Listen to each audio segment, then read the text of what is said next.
Olá pessoal, eu sou a doutora Mônica Gouveia, cardiologista, e vamos dar continuidade às nossas sessões de vídeos sobre os fatores de risco na doença cardiovascular.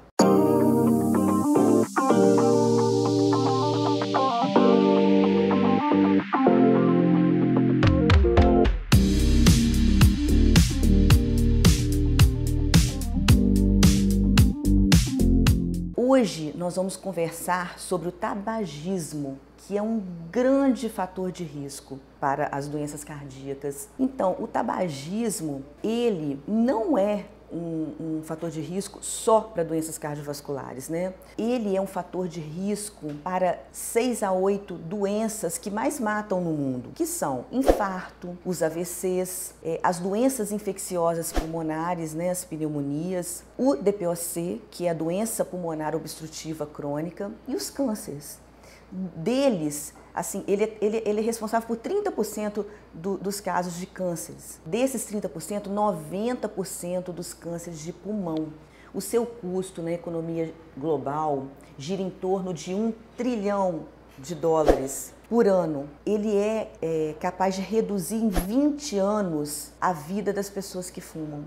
A OMS estima que anualmente morrem 7 milhões de pessoas por conta do tabagismo, sendo que 900 mil dessas pessoas são fumantes passivos.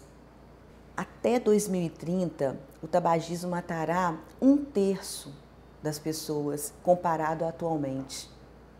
Isso estima-se então que crescerá de 6 a 7 milhões para 8 milhões em 2030 de mortes por conta do tabagismo. O tabagismo, ele possui mais de 4.700 substâncias tóxicas e nocivas para o nosso organismo. E dentre elas, a mais importante, principalmente para o nosso caso das doenças cardiovasculares, é a nicotina.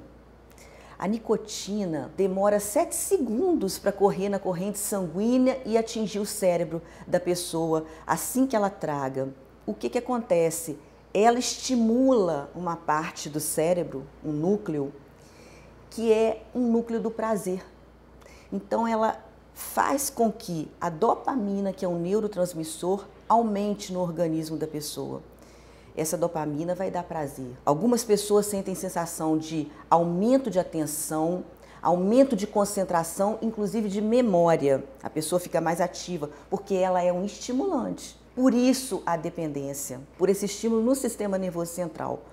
Porém, ela também estimula o aumento da adrenalina e noradrenalina do nosso organismo, que são hormônios de estresse. Então a pessoa tem aumento da pressão, aumento da frequência cardíaca, os vasos sanguíneos eles endurecem, o que sobrecarrega o coração e automaticamente o nosso oxigênio ele diminui quando a gente está fumando, né? E aumenta o gás carbônico. Isso é deletério demais. Isso, inclusive, faz com que aumente a demanda do músculo cardíaco com oxigênio. E isso, cronicamente, vai induzindo a fraqueza, inclusive, dos ventrículos, do coração. Nós começamos conversando sobre o tabagismo, né?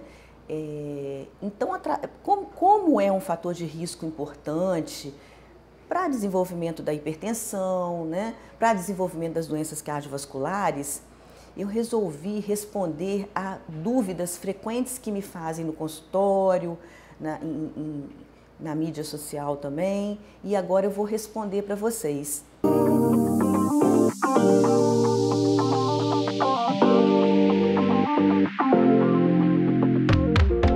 Bom, eu vou começando a falar o que o tabagismo causa no sistema cardiovascular, para vocês entenderem qual que é o mecanismo certo, né? O que o cigarro faz quando a pessoa traga, quando ele entra na sua corrente sanguínea? Ele automaticamente vai favorecer a formação de placas de gordura nas artérias do corpo inteiro, coração, cérebro, pernas, rins, sim? E aí, como que ele faz isso? Porque ele machuca a membrana que reveste por dentro os nossos vasos sanguíneos. Ele faz uma disfunção endotelial, que a gente chama. O endotélio é essa parede que recobre lá por dentro, né, aonde o sangue está passando. Então, como ele inflama, né, aquela região vai ficar pronta para grudar elementos que passarem no sangue, como cálcio, plaquetas, o colesterol. O colesterol pode estar até normal, mas ele pode vir a colar ali naquela região, né? E outra coisa, não é só isso. Ele causa uma disfunção do perfil lipídico da pessoa que fuma. O que é isso? Ele pode não necessariamente aumentar o LDL, que é o colesterol ruim, né? É aquele que gruda na parede. Ele pode nem aumentar, mas ele causa uma oxidação dele. Então a molécula do LDL oxida. E quanto mais oxidada, mais ela gruda na parede. É automático isso. E ele também diminui o HDL, que é quem? O colesterol protetor, que ele pega o LDL e tira da parede. Tipo assim, ele não deixa ele grudar para ficar ali dentro do sangue mesmo, né? Então ele é protetor. Então quer dizer, ele faz horrível, né? Ele diminui o HDL e ele faz com que o LDL fique mais propenso a grudar nas paredes das artérias. Não só isso, gente. Como ele estimula a nossa adrenalina, noradrenalina, ele causa o quê? Um aumento de pressão e um aumento da frequência cardíaca. Isso também lesa ali. Aquelas pessoas que já têm placa, né? Isso é uma forma de lesar aquela placa.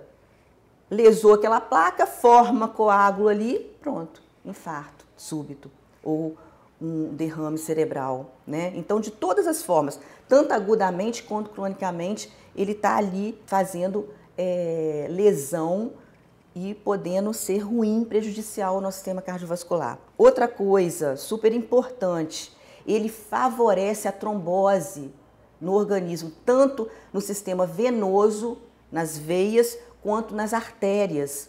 Mas como assim? Porque ele altera o sistema de coagulação da pessoa, o fibrinogênio, os fatores, né, de coagulação, inclusive as plaquetas. Ele altera a função dela, né? Ele deixa que elas se grudem mais, o que favorece a tudo isso que a gente está falando também. Então você vê que ele favorece a trombose, ele favorece a piora do perfil lipídico da pessoa, que é o colesterol, ele aumenta a pressão arterial, então ele ajuda a piorar como fator de risco para a hipertensão. A hipertensão é um outro fator de risco para a doença cardiovascular e ele lesa a parede do vaso, o que faz com que forme gordura, né, e suje ali as placas de gordura, levando ao infarto, ao AVC, às isquemias das pernas, tá? O cigarro, ele é um dos maiores causadores